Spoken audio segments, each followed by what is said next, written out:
नमस्कार, आप देख रहे हैं न्यूज 24। आपके साथ मैं हूं प्रत्युष खरे। कानपुर में 8 पुलिसकर्मियों की हत्या के बाद चर्चा में आए गैंगस्टर विकास दुबे ने सियासी दलों में दखल और सत्ता के संरक्षण के दम पर जरायम की दुनिया में तेजी से कदम आगे बढ़ाए। 2001 में बीजेपी नेता की हत्या के बाद सुर्खियों में आए विकास दुबे को पहले तो सियासी नेताओं ने अपने फायदे के लिए इस्तेमाल किया, लेकिन देखते ही देखते वो सियासी दलों की मजबूरी, उनकी जरूरत बन गया। चुनाव आने पर समर्थन लेने के लिए लगभग सभी सियासी दलों के नेता उससे मुलाकात करने लगे। आखिर कैसे विकास दुबे ने अपराध के रास्ते पर अपने कदम आगे बढ़ाए और कैसे वो सियासी दलों की मजबूरी बन गया और किस तरीके से उसने अपने राजनीतिक रसूख के दम पर करोड़ों का साम्राज्य खड़ा किया, इस रिपोर्ट में देखिए।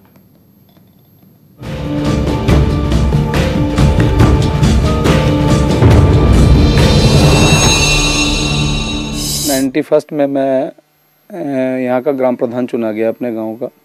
2 पंचवर्षीय में ग्राम प्रधान रहा यहाँ पे। इसके बाद मैं जिला पंचायत सदस्य हुआ। मेरा छोटा भाई भी ग्राम प्रधान रहा, बगल के गांव से, बीटी से भी निर्विरोध ग्राम प्रधान रहा वो। अब मेरी बहू जिला पंचायत सदस्य है इस समय, वर्तमान समय में भी। छोटा भाई मेरा ग्राम प्रधान है निर्विरोध यहाँ का, ग्राम बिकरू का। और मेरी पारिवारिक पृष्ठभूमि, मेरे बाबा भी यहाँ के जमींदार भी थे और ग्राम प्रधान भी थे, बाद में हुए। मेरी पारिवारिक पृष्ठभूमि ही राजनीतिक है, तो राजनीतिक पृष्ठभूमि तो मेरी पारिवारिक है। मेरी पैदाइशी कहिए तो आप पैदाइशी है।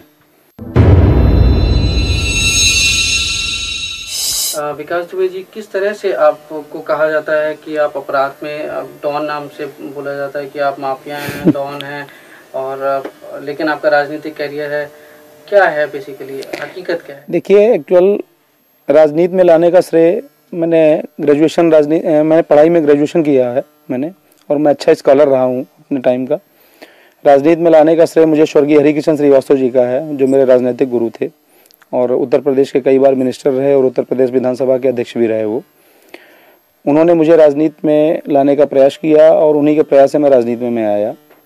और जिस दिन से मैं राजनीति में आया तो लोगों को मेरे प्रभाव से और मेरी लोकप्रियता से ज्वेलसी होने लगी। आज तक कोई भी ऐसा मामला नहीं है जिसको मैंने अपने हाथ से मैंने कोई अपराध किया हो या मैंने कोई अपराध को बढ़ावा दिया हो। अपराध से मेरा कोई दूर दूर से रिश्ता नहीं है। मेरी राजनीतिक वर्चस्व की जंग है जो मेरे जिंदगी तक और मेरे मरते दम तक जारी रहेगी। लेकिन इस राजनीतिक वर्चस्व की जंग में बम, गोली और हत्या ये सब चलता नहीं, ऐसा नहीं है। हमारे यहाँ, हमारी राजनीतिक जंग में कभी भी ऐसा कुछ भी नहीं हुआ कि मैंने किसी को मरवाया हो या किसी को मारा हो या किसी को मारने के लिए प्रेरित किया हो। किसी के ऊपर आरोप लगा देना, आप तो समझते हैं कि उत्तर प्रदेश में होता क्या है कि मर्डर कहीं होता है, फंसाए कई लोग जाते हैं। मर्डर कोई करता है, उसके भाई, उसके खानदान, उसके परिवार, उसके सब सारे लोगों को फंसाया जाता है। ये एक उत्तर प्रदेश की एक ये ट्रेंड बन गया है लोगों का राजनीति में फंसाने का, और उसी का मैं शिकार हुआ हूँ। एक श्रम राज्य मंत्री संतोष शुक्ला का हत्या का आपके ऊपर आरोप लगा, उस वक्त आप कहाँ थे? क्या वो हत्या आपने की थी? जी नहीं, जिस दिन उनकी हत्या हुई थी उस समय मैं थाने में अपनी FIR लिखाने हुए गया हुआ था। मेरे ऊपर अटैक हुआ था। उसके बाद मैं जब वहाँ से चला आया, जब अपने ऊपर अटैक किया मेरे ऊपर, मैं उस दिन कानपुर जा रहा था अपनी पत्नी को लेकर। वो बीमार थी, उनको किडनी पेन था। रास्ते में मेरे ऊपर बम से अटैक किया गया, बम और गोलियां चलाई गई मेरी गाड़ी पर। तो मैं उसकी FIR, जब मैंने SP कानपुर देहात को फ़ोन किया कि मेरे ऊपर इस तरीके से घटना हुई, तो उन्होंने मुझे कहा कि आप वहीं रुकिए, मैं फोर्स भेज रहा हूँ। फोर्स मुझको वहाँ से लेके आया। मैंने थाने में FIR लिखाई और मैं चला आया। इसके बाद थाने में जिन मंत्री जी का आप नाम ले रहे हैं, वो मंत्री जी किन्हीं कारणों से अपना पहुँचे और उन्होंने किसी तरीके से पुलिस से उलझाव किया।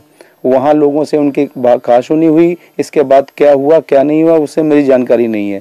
उनकी हत्या की जानकारी या उनके मरने की जानकारी मुझे लखनऊ में हुई।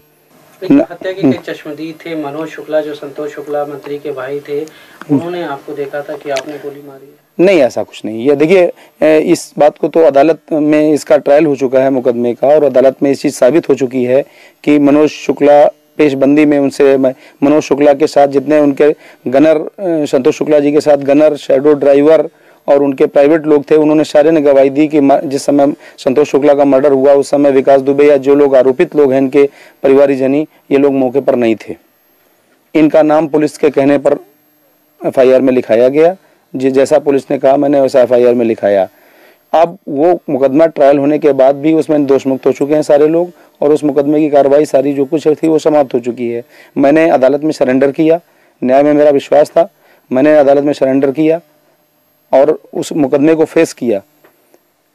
सारे ट्रायल को जितने दिन ट्रायल रहा मैं अंदर रहा, मैंने ट्रायल पे मेरा जब ट्रायल हो गया मैं समाप्त हुआ, मेरा मुकदमा खत्म हुआ, उस समय मैं जेल के बाहर आया। विकास दुबे जी, आप इस बात से सहमत हैं कि संतोष शुक्ला मंत्री जो थे जी उनसे आपकी डायरेक्ट चुनावी रंजिश थी? नहीं, ऐसा मेरी उनकी कभी कोई रंजिश, यहाँ तक कि मेरा कभी कोई गाली गलौज तक नहीं हुआ उनसे। हाँ, राजनीतिक वर्चस्व की जरूर लड़ाई थी।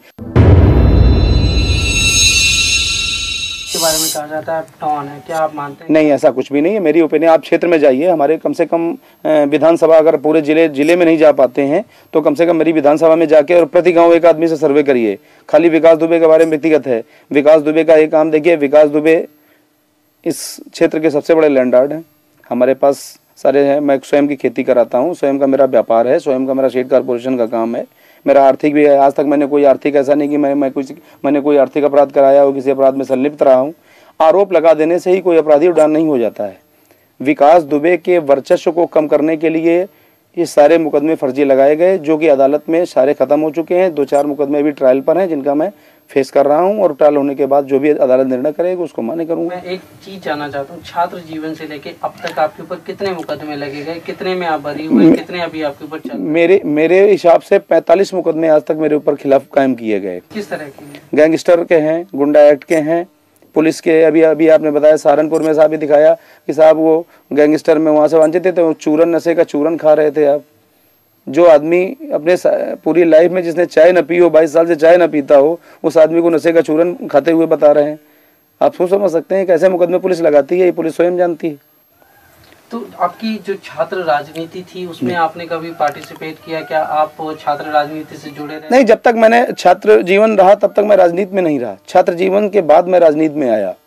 छात्र जीवन मेरा बिल्कुल एकदम संयमित था। मैं छात्र जीवन, मैंने जैसे एक छात्र का जीवन होता है वैसे मेरा संयमित जीवन था। अरे ये बताएं, आपके बारे में ये भी कहा जाता है कि छात्र राजनीति में आप चुनाव लड़वाने का काम करते थे। यस, हाँ। क्या है वो? नहीं, मैं चुनाव लड़वाता था, ये बात सही है। चुनाव में अपने कैंडिडेट लगाता था, अपने कैंडिडेट को सपोर्ट करता था, चुनाव जिताता था। ये आप मान लीजिए कि हो सकता है ये गॉड गिफ्टेड भी रहा हो मेरे साथ, क्योंकि मुझे राजनीति से छात्र जीवन में ही कुछ मेरे अंदर जर्म्स आ गए थे कि नहीं है, किसी को प्रेसिडेंट बनाना है अपने यार मित्र को, या ये आदमी अच्छा है, इस काबिल है, किसको प्रेसिडेंट बनाया जाए, इसको महामंत्री बनाया जाए। लेकिन ये भी कहा जाता है कि आप इसी राजनीति से इतने प्रेरित हुए कि आपने संतोष शुक्ला को बीच थाने में इतने सारे लोगों की भीड़ में मारा, जो आप पे आरोप लगे, और आप हाईलाइट होना चाहते थे, इसीलिए आपने ये सब कारनामे किए। ये कहाँ तक सच है? देखिए, ये सब मनगढ़ंत बातें हैं और बेबुनियाद बातें हैं। संतोष शुक्ला की ना तो मैंने हत्या की और ना कभी मैंने उनका हत्या का ख्याल लाया मेरे जीवन में, और मैं भी उनसे, जिन लोगों ने हत्या की है उनसे मैं सहमत नहीं हूँ। किन्हीं लोगों ने भी की हो उनकी हत्या, क्योंकि राजनीति में वर्चस्व में इतनी है। लेकिन संतोष शुक्ला की छवि चूँकि हमारे यहाँ अच्छी नहीं थी। संतोष शुक्ला के, विकास दुबे के कोई दुश्मन नहीं थे। संतोष शुक्ला ने जिन 50 लोगों को, हजारों लोगों को यहाँ जबरिया जेल में बंद कराया फर्जी मुकदमे लगवा के, हो सकता है उन्हीं में से कोई उनका इंटेंशन रहा हो। और इवन यहाँ तक मालूम है कि संतोष शुक्ला के परिवार में, खुद संतोष शुक्ला ने 4 मर्डर करा रखे हैं अपने परिवार में। ये शायद आपको जानकारी नहीं होगी, मैं आपको व्यक्तिगत जानकारी बता रहा हूँ।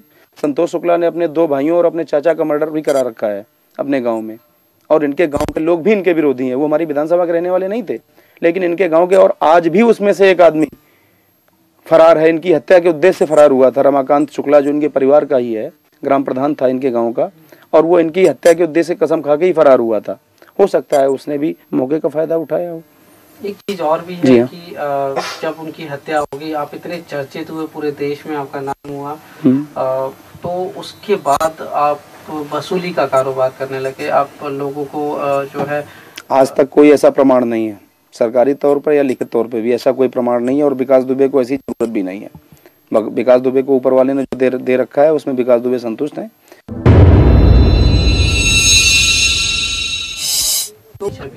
ऐसा क्यों है? लोग आप देखिए, आपको शायद ना लगे, आपके इलाके के लोग की पूजा करते नहीं, मुझे ऐसा नहीं लगता। आपके नाम से? नहीं, मुझे ऐसा नहीं लगता कि मुझे लोग हैं। मैं तो जिस समय गांव में या क्षेत्र में अपने निकलता हूँ, छोटे छोटे बच्चे भी पंडित जी कह के आगे मेरी गोद में आ जाते हैं। मैं कैसे जानूं कि लोग मुझे खौफ खाते हैं? और दूसरी बात मैं आपको बताऊं, खौफ से सिलेक्टेड हुआ जा सकता है, इलेक्टेड नहीं हुआ जा सकता है। इलेक्टेड आदमी वही हो सकता है, और आज तक मैं कभी सेलेक्ट होके कोई मैं नेता नहीं बना, ना मैंने पाया। आज तक जितने भी इलेक्शन लड़े, मैंने पब्लिक इलेक्शन लड़े। और आज के इस दौर में पब्लिक को टेरर में लेना या पब्लिक को टेरर लेके वोट लेना, ये संभव नहीं है। तो अभी आप नेक्स्ट क्या करेंगे? एमएलए का चुनाव लड़ेंगे या नहीं? मेरी आकांक्षा तो यही है कि मैं स्वस्थ हो जाऊं जल्दी, और स्वस्थ होने के बाद मेरी भी है, मेरे हाई कमान से मुझे निर्देश भी है कि जितनी जल्दी स्वस्थ हो जाएं, आपको इलेक्शन लड़ना है। आप जिस समय स्वस्थ हो जाएं, हाई कमान रिपोर्ट करिए, आपको क्षेत्र दिया जाता है, जिस क्षेत्र के लिए आपको कहा जाता है उस क्षेत्र में जाके आप चुनाव की तैयारी कीजिए। आपको अपनी सुरक्षा को लेकर कोई चिंता होती है? आपके तो बहुत दुश्मन होंगे। तो देखिए, राजनीति में आज तक कितने लोगों की हत्याएं हुई, सबको सुरक्षा मिली हुई थी। जब ऊपर वाला जब तक नहीं चाहेगा तब तक किसी की हत्या नहीं हो सकती। जब ऊपर वाला किसी के ऊपर ठीक होता है तब ठीक है। अगर हमने गलत काम किए होंगे तो मेरी हो सकता है हत्या भी हो सकती है। अगर मैंने अच्छे काम किए होंगे तो हो सकता है ऊपर वाला हमको भी लोगों की सेवा करने के लिए जिंदा भी रखेगा। लेकिन फिर भी सुरक्षा को लेके आप क्या एहतियात बरतते हैं? क्या सरकारी सुरक्षा आपने मांगी? देखिए, मुझे अभी तक सरकारी सुरक्षा प्राप्त थी। इस गवर्नमेंट में 11 दिसंबर 2004 तक 4 जनवरी 2005 तक मुझको सरकारी गनर प्राप्त था। एक बार नहीं, 3 4 बार प्राप्त रहा मुझे। लेकिन कुछ राजनीतिक कारणों से मेरा गनर वापस ले लिया गया, इसलिए मुझे व्यक्तिगत सुरक्षा अपनी रखनी पड़ती है।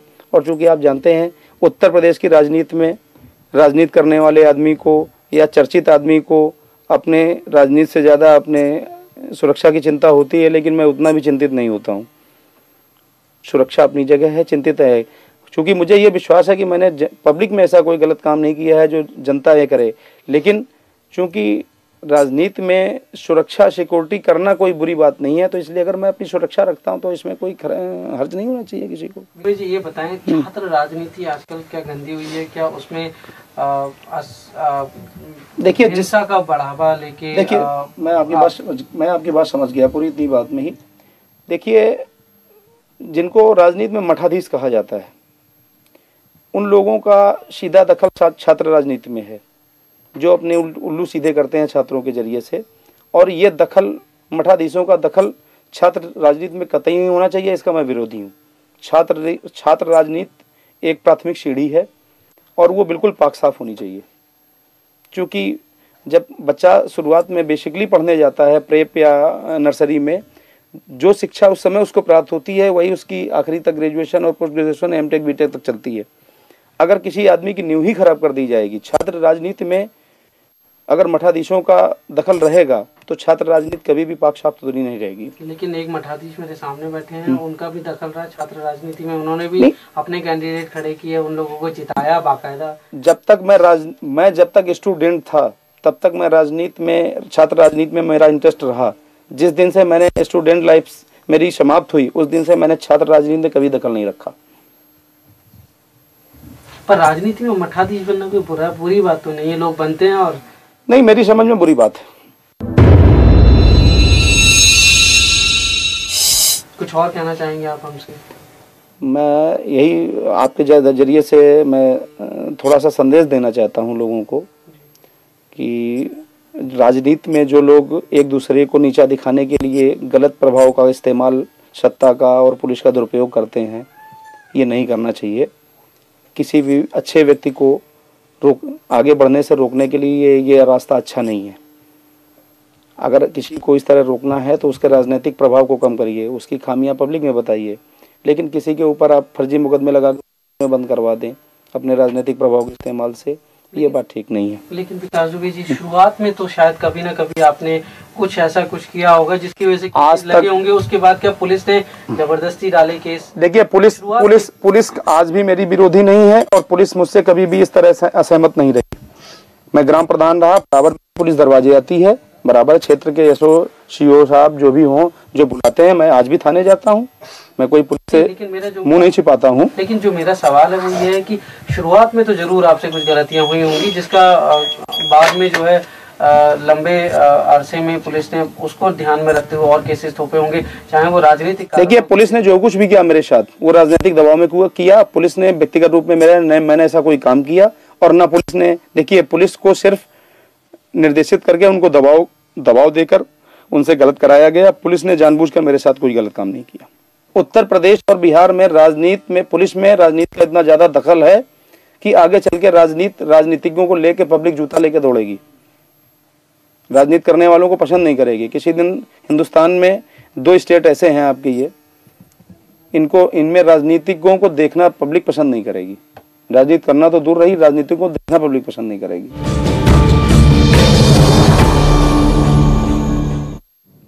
तो आप देख रहे थे विकास दुबे का एक पुराना इंटरव्यू है जिसमें वो बता रहा है कि कैसे वो राजनीति की दुनिया में आया, कैसे वो ग्राम पंचायत का सदस्य बना और वो पुलिस और राजनीतिक संबंध के बारे में भी बहुत सारे बातें कर रहा था।